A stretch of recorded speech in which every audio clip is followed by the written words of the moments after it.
Hello குட்டீஸ், இன்னைக்கு நாம கிளாஸ் ரூம் ஆப்ஜெக்ட்ஸ் பற்றி பார்க்க போகிறோம்.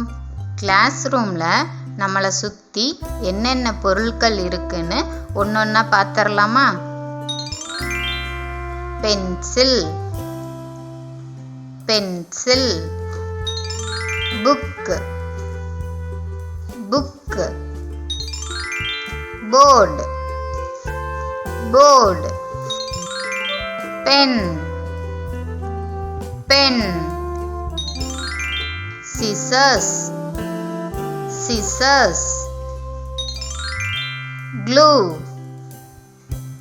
glue, ruler, ruler, eraser, eraser, crayon,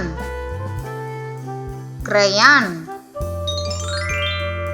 compass, compass. என்ன குட்டீஸ், கிளாஸ் ரூமில் நம்மளை சுற்றி என்னென்ன பொருட்கள் இருக்குன்னு தெரிஞ்சுக்கிட்டீங்களா? இது மாதிரி இன்னும் நிறையா வீடியோஸ் பார்க்கணுமா? அப்போது மறக்காமல் லைக் பண்ணுங்கள், சப்ஸ்கிரைப் பண்ணுங்கள். பாய்.